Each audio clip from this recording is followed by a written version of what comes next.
After dying from a severe case of reading until 3 a.m., our protagonist wakes up as Lady Seraphina, the secondary antagonist destined to be exiled. Instead of clinging to the cold male lead, she pivots immediately to the vicious villain, Duke Alaric. Her mission? To shower him with so much aggressive affection and modern-day Stan energy that he forgets all about world domination and revenge. They say love is unpredictable, and today's story proves it. Welcome to Romance Crave Stories, where every episode is filled with passion, secrets, and emotional twists. Let's begin. The silk sheets were too soft and the headache was too real. I looked in the mirror and didn't see my sleep-deprived self. I saw Lady Seraphina, the woman who spends chapter 15 getting publicly humiliated. No, if I'm going to be a noble, I'm doing it right. And if Alaric is going to burn the kingdom down, I'm bringing the marshmallows. The transition from a cramped Lagos apartment to a canopy bed the size of a small zip code was, in a word, disorienting. One moment I was squinting at my cracked phone screen, weeping over the tragic second lead syndrome of Duke Alaric in the Obsidian Throne. The next I was inhaling the scent of expensive sandalwood and impending doom. I sat up, my head throbbing with the rhythmic pulse of a bass drum. Beside my bed sat a vanity mirror framed in gold leaf. The reflection staring back wasn't me, it was Lady Seraphina. She was the obsessive stalker of the story. The woman who spent 400 chapters chasing the boring prince hero only to be publicly executed for crimes against the crown, which mostly just meant being annoying. System? God. Random ice guy truck driver. I whispered to the empty, cavernous room. If you can hear me, I have a request. We're changing the script. In the original novel, Seraphina's life was a masterclass in bad taste. She threw wine at the saintess, faked pregnancies to trap the prince, and wore neon pink dresses that hurt the eyes. But more importantly, she completely ignored the most delicious man in the entire literary universe, Duke Alaric, the vicious villain. Alaric was everything a girl could want: emotionally unavailable, suspiciously wealthy, and prone to dramatic monologues and rainstorms. In the book, he spent his time trying to kill the prince because of a dark past he never quite got over. My plan was simple. Instead of letting him waste his life on revenge, I was going to make him waste it on me. I hopped out of bed, my bare feet hitting the cold marble. I didn't want the prince. I didn't want the throne. I wanted the man who looked like he'd murder a village for a minor inconvenience but would secretly buy me a croissant if I looked sad. "Mary!" I shouted, summoning the head maid. The door creaked open, and a trembling girl entered, clearly expecting me to throw a hairbrush at her head. "Why, yes, my lady. Burn every pink dress in this closet," I commanded, pointing a dramatic finger at the wardrobe. "Fetch me something black, something lace, and something that says, 'I'm a misunderstood genius with a crush on a war criminal. We're going to the Duke's estate.'" Mary blinked. "But my lady, the Duke he's terrifying. They say he keeps the skulls of his enemies as interior decor?" "I know. Isn't he creative?" I squealed, clapping my hands. "Hurry up. I have a villain to save, and I'm already 3 chapters behind schedule." Chapter 1. The royal ball was exactly as the novel described. A sensory overload of shimmering chandeliers, aggressive violin music, and enough perfume to choke a dragon. In the original plot, this was the night Lady Seraphina was supposed to accidentally spill red wine on the heroine's white silk gown. It was a classic move, petty, uninspired, and frankly, a waste of good Cabernet. I stood at the top of the grand staircase, smoothing down the skirts of my new wardrobe choice. I had settled on a midnight blue velvet gown that hugged my ribs tighter than a corset should legally be allowed to. My hair, once styled in those ridiculous sausage curls the original Seraphina loved, was now swept up in a sharp, elegant bun. I looked less like a desperate socialite and more like a woman who knew where the bodies were buried. "My lady," Mary whispered behind me, her voice trembling. "The crown prince is over there. He's looking at the saintess. Should we go stand near the buffet and look pained?" "The prince?" I scoffed, scanning the crowd like a heat-seeking missile. "He has the personality of unbuttered toast, Mary. No, we are looking for the main course." And then I saw him. In the far corner of the ballroom, surrounded by a literal 5-foot radius of do-not-touch energy, stood Duke Alaric. He was leaned against a marble pillar, dressed in black-on-black military formalwear that made him look like a very expensive shadow. His hair was the color of a raven's wing, and his eyes, the famous obsidian eyes from the title, were currently bored enough to melt glass. "There he is," I purred. "My beautiful, homicidal disaster." I didn't walk toward him, I marched. Every head in the ballroom turned. They were waiting for the train wreck. They expected me to veer toward the prince and make a scene. Instead, I bypassed the royal dais entirely, nearly tripping a duke's son in the process, and came to a dead stop exactly 3 inches from Alaric's personal space. He didn't move. He didn't even blink. He just looked down at me with a gaze that usually made grown men hand over their land deeds in terror. "Lady Seraphina," he drawled, his voice a low, gravelly baritone that sent a literal shiver down my spine. "I believe you've lost your way. The prince is 30 yards to the left." I have excellent peripheral vision, Your Grace, I replied, beaming at him. And I assure you, I am exactly where I intended to be. He raised a single skeptical eyebrow. Is that so? And what exactly is your intention? If this is a plea for me to join your little crusade against the Saintess, I suggest you find a hobby. Knitting, perhaps. I leaned in closer, catching the scent of cedarwood and cold winter air. Actually, I was wondering if you'd like to dance. Or if you're busy plotting the downfall of the monarchy. I'm also available for a light treasonous chat over appetizers. The entire corner of the ballroom went silent. A waiter dropped a tray of macarons. Alaric's obsidian eyes narrowed, a flash of genuine confusion breaking through his icy mask. You want to dance with me? He asked, his hand instinctively twitching toward the hilt of the ornamental dagger at his hip. Most people prefer to keep their limbs attached when they're in my presence. Limbs are overrated, I said, extending my hand with a flourish. Besides, I've heard you're the best dancer in the room. Why should the heroine get all the good scenes? For the first time in the history of the novel, the vicious villain didn't scowl. He looked fascinated. Like I was a particularly strange bug. He wasn't sure whether to crush or put in a jar. Fine, he said, his gloved hand finally meeting mine. It was warm, firm, and terrifyingly strong. But don't blame me if you end up as a footnote in history. Oh, darling. I laughed as he led me toward the floor. I'm planning on being the whole damn book. Chapter 2. The dance had been a triumph of sheer audacity. I had stepped on his toes only twice, which, considering the gravity of his scowl, was a miracle. And I had managed to whisper 3 different compliments about the sharpness of his jawline. By the time the violin screeched to a halt, Alaric looked less like a predator and more like a man who had just been hit repeatedly with a very confusing silk pillow. Naturally, he did what any self-respecting villain would do.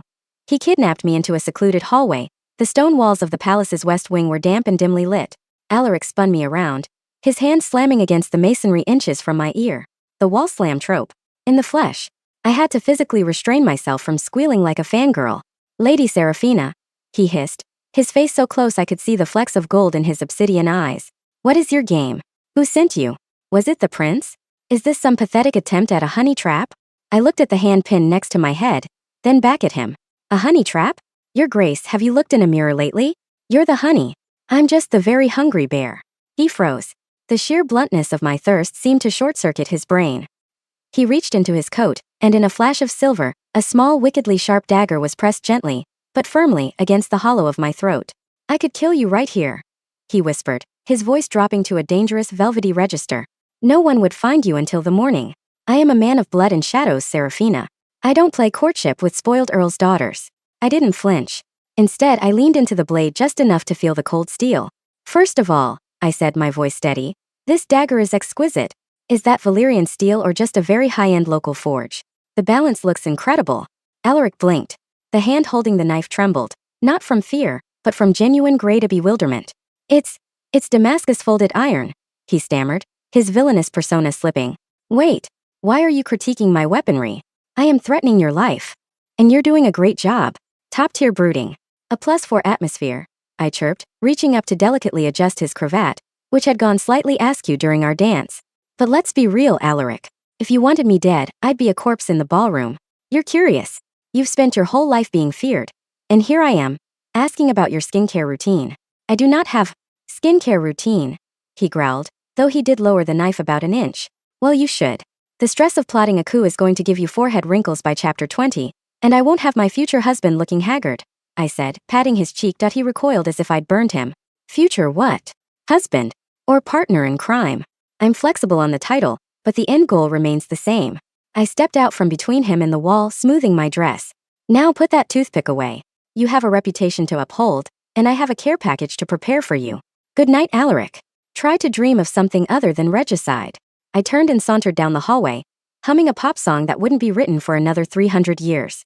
I didn't have to look back to know he was still standing there, knife in hand, staring at my retreating back with the expression of a man who had finally met his match, and was absolutely terrified of it. Chapter 3. The following morning, the ducal estate was treated to a sight usually reserved for tax collectors or heralds of war.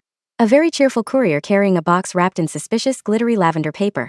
Inside his gloomy study, Alaric stared at the package on his desk as if it were a ticking time bomb. His captain of the guard, a man named Kale who had survived 3 border wars, stood at a safe distance. Your Grace, Kale whispered. Should I call the bomb squad? Or perhaps a priest? Alaric poked the box with the tip of a letter opener. It didn't explode. Instead, it smelled faintly of strawberries and expensive stationery.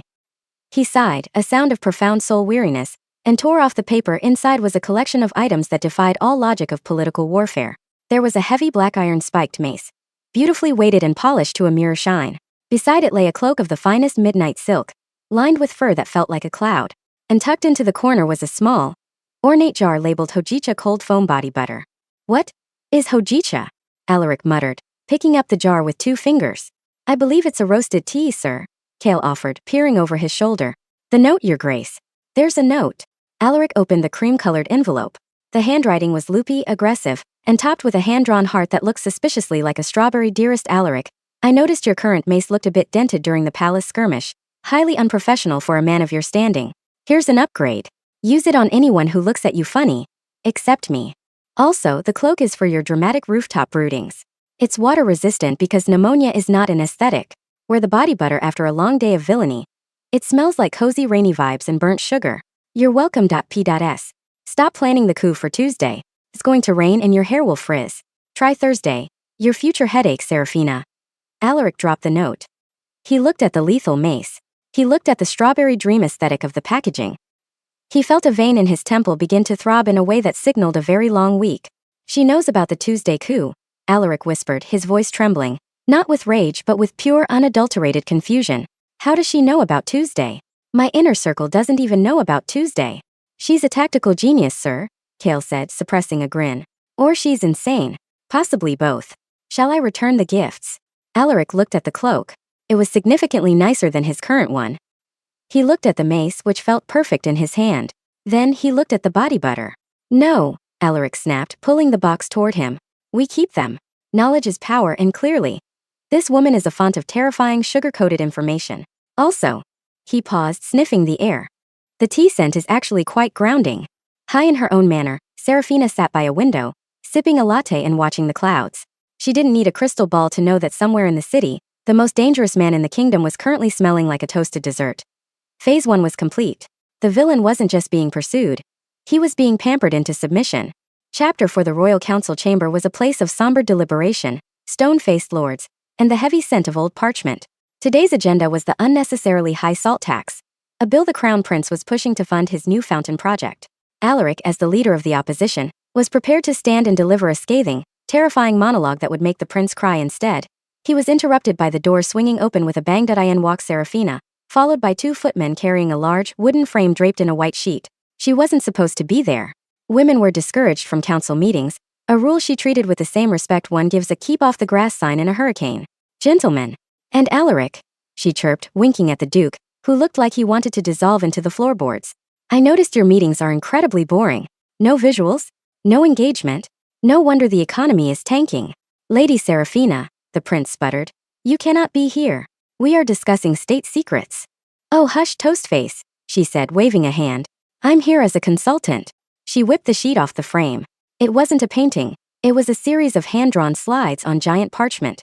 At the top, in glittering gold calligraphy, it read, Alaric's Salt Plan. Why, he's literally the smartest person in this room. Alaric stared. It was a data visualization of the kingdom's trade routes, but every positive growth metric was represented by a small drawing of his own face with little hearts for eyes. As you can see on slide 2, Serafina continued, using a pointer to tap on a graph, the Duke's proposal to lower taxes while increasing maritime trade isn't just fiscally responsible. It's vibey. It's giving economic powerhouse. It's giving stable currency. What is giving? The Minister of Finance whispered, scribbling notes frantically. Is that a new banking term? The Duke's plan, she pointed to a drawing of Alaric wearing a crown, is 40% more efficient than the prince's fountain idea. Also, look at this bar chart. Notice how the Duke's bar is taller? That's because he's a visionary. Any questions? The room was silent. Alaric sat frozen in his velvet chair. He had spent years building a reputation as a cold, calculating monster. Now, he was being defended by a woman who had turned his complex geopolitical strategy into a stand presentation. Serafina, Alaric said, his voice a low, warning rumble. Sit down. Is that a command, Your Grace? Because I only take orders from men who look good in midnight blue, she teased, leaning over the council table. Which, lucky for you, you do. The prince, feeling the tide of the room shifting, mostly because the elderly lords were actually enjoying the pictures, cleared his throat. Well, the data is compelling, even if the presentation is unorthodox. By the time the meeting adjourned, Alaric's tax plan had passed unanimously. As the lords filed out, Alaric cornered Serafina against the mahogany table. You are making it very difficult for people to fear me, he growled, though his hand was twitching toward the mace she'd sent him, which he was, infuriatingly, actually wearing at his belt. Fear is temporary, Alaric, she said, reaching up to smooth his furrowed brow. But a well-structured portfolio and a devoted wife? That's forever. By the way, the Minister of Finance wants to know where he can get vibey calligraphy. I told him he has to ask you. Alaric closed his eyes, leaning his forehead against hers for a fleeting, desperate second. I am going to regret not executing you in that hallway, aren't I? Probably, she whispered. But you'll have much better tax brackets while you do.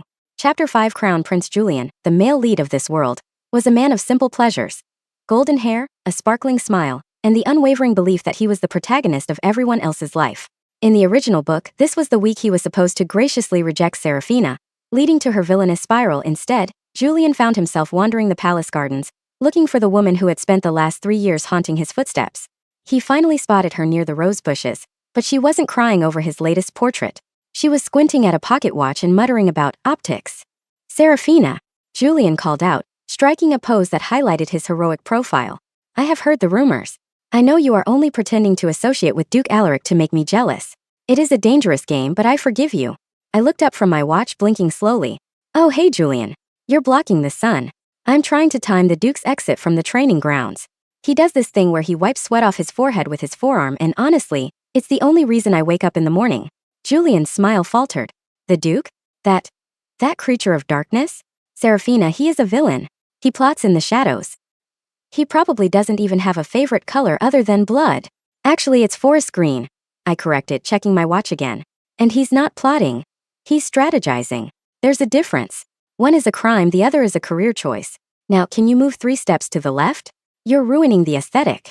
I am the prince, Julian proclaimed, stepping closer and attempting to take my hand. I know you love me. You once wrote me a 40-page poem about my eyes. I gently extracted my hand, looking at him with genuine pity. Julian, that was the old Seraphina. She had poor taste and clearly too much free time. The new Seraphina realized that your eyes look like unflavored gelatin. Alaric's eyes, on the other hand, look like a deep existential crisis you want to drown in. Do you see the nuance? Before Julian could respond with whatever heroic platitude he had stored in his hollow head, a shadow fell over us. Alaric stepped out from the training barracks, shirtless and glistening, exactly on schedule. He was carrying a practice sword, his muscles corded and tense. He stopped dead when he saw me standing with the prince.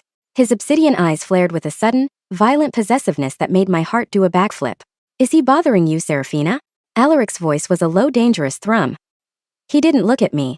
He looked at Julian's throat as if deciding where to place a permanent bruise.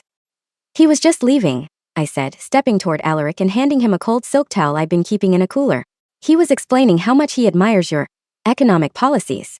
Julian looked from my heart-eyed expression to the Duke's murderous scowl. I have a meeting with the Saintess, the prince stammered, backing away. You too are. You are both very strange. As the hero scrambled away, Alaric looked down at me, breathing heavily from his workout. You were using me to get rid of him, he accused, though he didn't move away.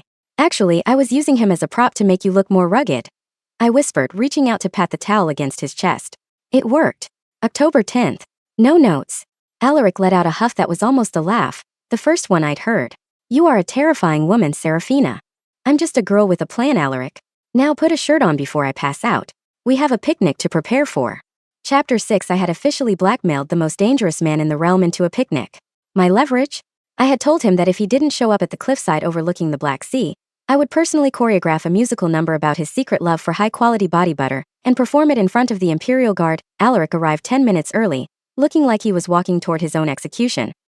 He was dressed in the midnight silk cloak I'd gifted him, and he had brought a bodyguard. Kale stood 20 paces back, looking remarkably like a man who wished he were invisible. You brought a sword to a picnic, I noted, gesturing to the lethal blade strapped to his hip as I spread out a checkered blanket. I bring a sword to breakfast, Seraphina, Alaric retorted, sitting down with the stiff grace of a man who didn't know how to relax without a map of enemy territory in front of him. Now explain this. Picnic. Why are we sitting on the dirt like peasants when I have a perfectly functional dining hall?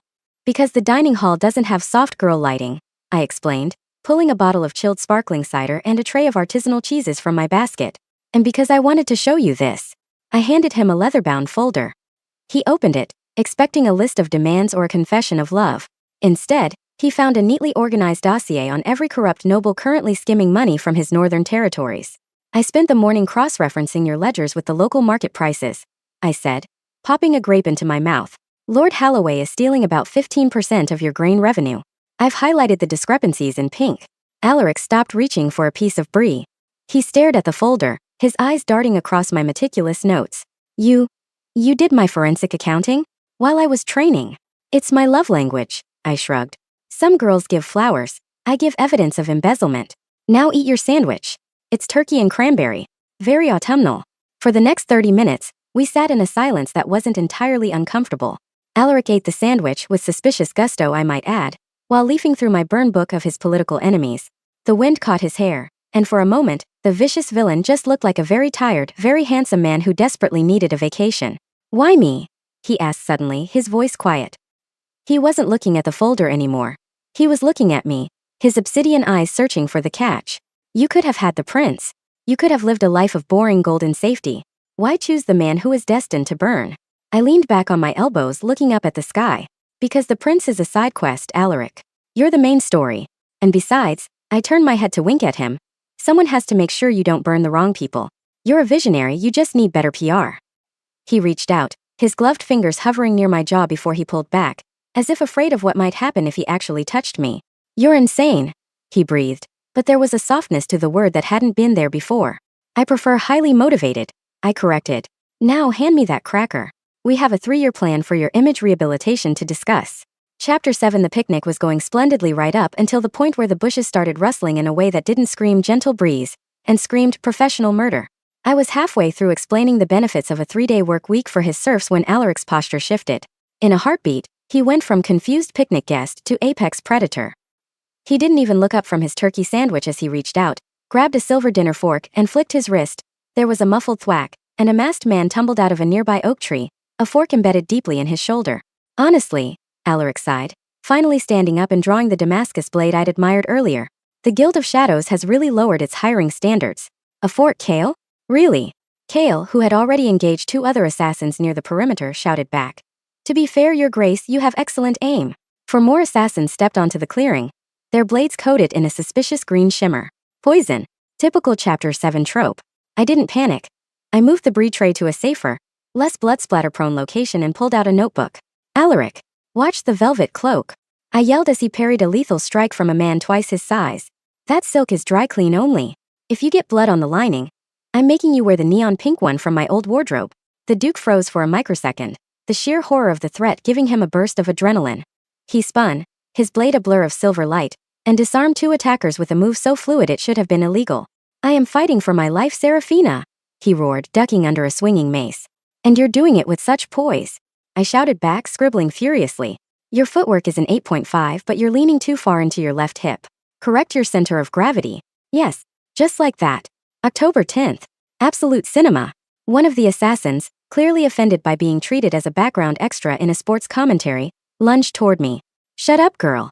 He didn't get within 5 feet. Alaric didn't even turn around. He simply threw his empty cider bottle over his shoulder. It shattered against the assassin's forehead with the precision of a heat-seeking missile.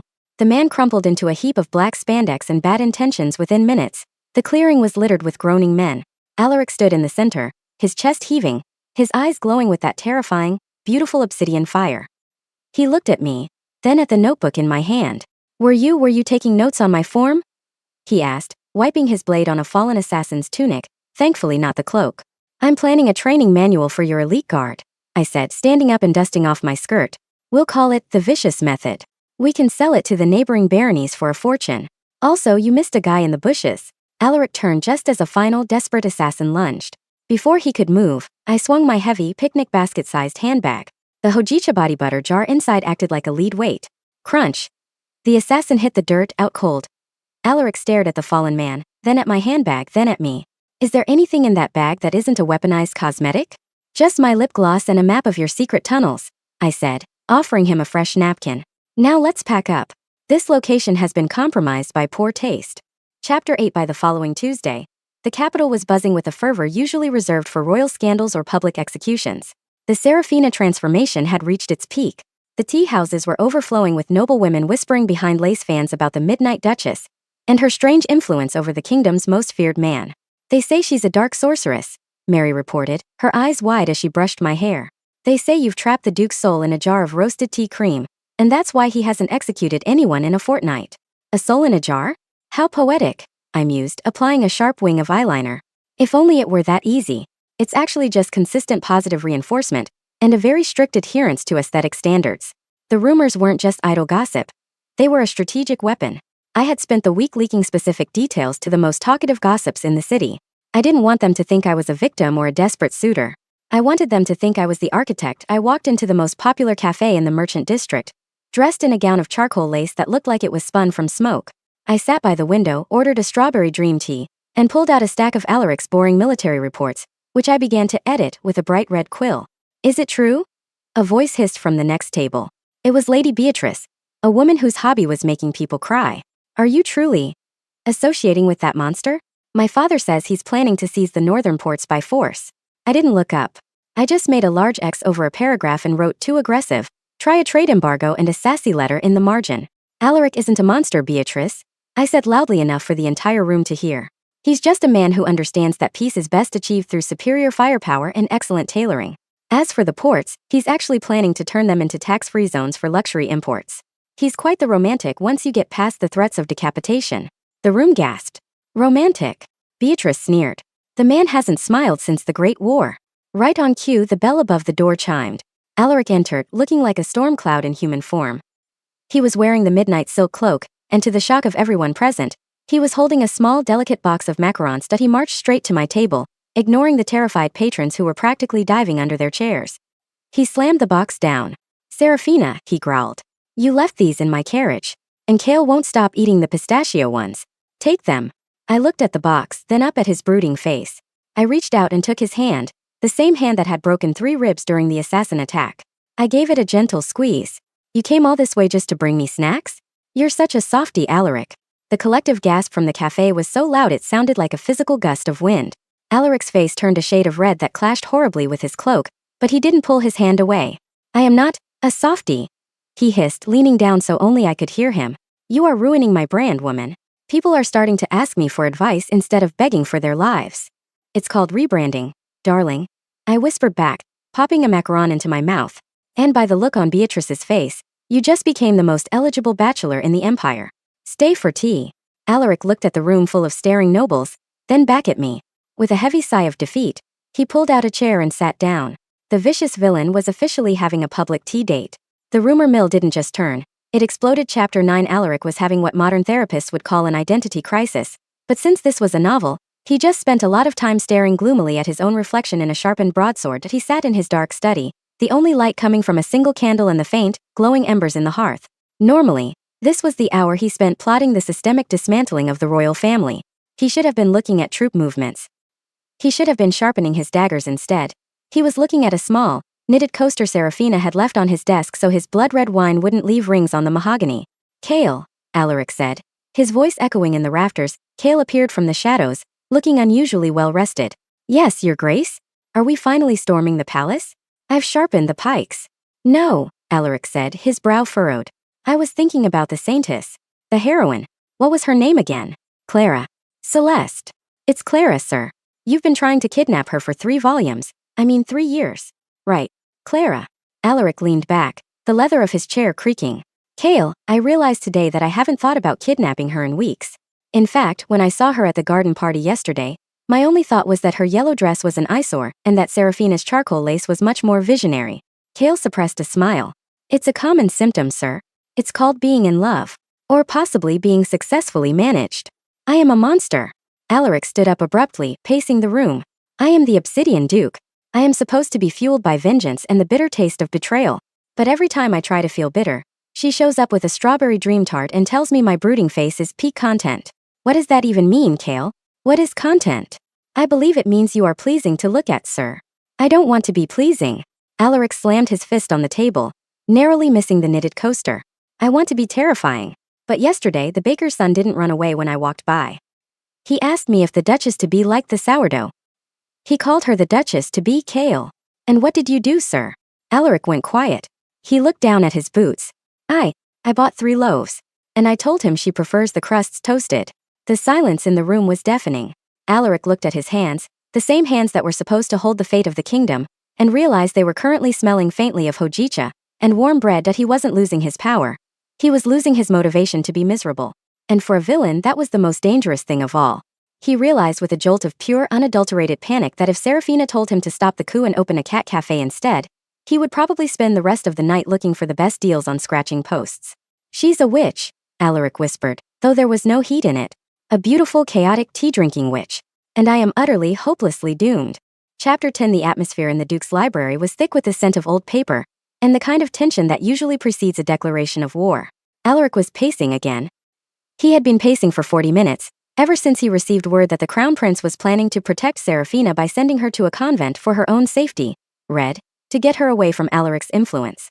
"He can't do that," I said, casually flipping through a book on ancient siege engine designs. "I have a standing appointment for a facial on Friday. Convents don't have the right steam equipment." "He's the Prince, Serafina. He can do whatever he wants," Alaric roared, stopping in front of me. His hair was disheveled and his cravat was a mess, a sure sign of a mental breakdown. "He thinks I'm a danger to you. He thinks I'm going to corrupt you or worse. Or worse." I looked up, raising an eyebrow. "What's worse than corruption?" "High taxes." "I am trying to save your life." Alaric grabbed my shoulders, his obsidian eyes burning with a mix of fury and genuine terror. "If you stay with me, you'll be an outcast. You'll be the wife of a man the world hates. You should be in a palace with gold fountains and a husband who doesn't have a to-kill list on his nightstand." "But I don't want gold fountains," I said, standing up so I was nose to chest with him. "I want the nightstand list. I want to help you cross names off it. Why is this so hard for you to understand? I'm not some damsel in a book, Alaric. I'm the woman who's been managing your public image for 2 months. It's not enough," he yelled, his voice cracking. "I can't keep you safe unless I have a legal claim that even the prince can't touch. I can't protect you as just a consultant or a friend. We need what, Alaric?" I challenged, stepping even closer. "We need the damn wedding napkins," he blurted out, his face turning a violent shade of crimson. "I already told the steward to look into the silk ones you mentioned, the black ones with the gold trim.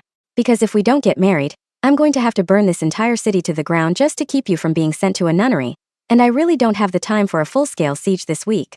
The silence that followed was heavy. Alaric's hands were still on my shoulders, shaking slightly. He realized what he'd said. He realized he just proposed via a rant about stationary and urban destruction. "Wait," I whispered, a slow, triumphant grin spreading across my face. "Did you just propose to me because of napkins and a busy schedule?" Alaric closed his eyes, leaning his forehead against mine. "I propose because I am a pathetic, broken man who can't imagine a single chapter of my life without you correcting my grammar or judging my choice of daggers. Yes, marry me. Or don't. But you're not going to that convent." "Well," I said, wrapping my arms around his neck. "Since I've already picked out the flowers, black roses obviously, I suppose I have to say yes. But you're still doing the dishes after the honeymoon." "Done," he breathed, finally pulling me into a kiss that tasted like strawberry tea and total glorious victory. Chapter 11. The morning of the Great Reckoning arrived with a dramatic, misty chill, perfect for the final battle the novel had promised. According to the original plot, this was the day Duke Alaric was supposed to meet Prince Julian on the fields of valor. They would clash in a bloody duel, the Saintess would weep, and the Duke would eventually fall with a tragic monologue about his lonely childhood. Instead, the fields of valor looked like a high-end corporate retreat. Prince Julian arrived at the head of the Imperial Guard, his armor polished to a blinding shine. He drew his sword, ready to deliver his pre-battle speech. "Alaric, you have bewitched the Lady Serafina with your dark arts. Release her and face your—" He stopped. 10 yards away, Alaric was sitting in a comfortable leather armchair that had been hauled onto the grass. He was wearing his midnight cloak and holding a clipboard. Beside him, I was sitting at a mahogany desk equipped with a portable inkwell and a stack of legal documents. "You're late, Julian," I said, checking my pocket watch. "We had you down for 9 a.m. It's 9:15. That's 15 minutes of billable hours we're never getting back." "What is this?" Julian sputtered, gesturing to the desk. "Where is the carnage? Where are the screams of the dying?" "We moved those to Q3, I replied, sliding a parchment across the desk. "Julian, honey, look at the numbers. Alaric doesn't want to kill you. Killing you is a logistical nightmare. The paperwork alone for a royal succession in this economy? Gross. Instead, we've drafted a treaty of mutual benefit." Alaric looked up from his clipboard, his expression bored. "Clause 4 is my favorite," he noted. "The one where you apologize for calling me a creature of darkness and instead refer to me as the Lord Protector of Northern Trade." "I will not sign this," Julian roared. "I came here for a duel of honor." "A duel?" Alaric stood up, and for a second the old villainous aura flared. He looked lethal, powerful, and utterly dominant.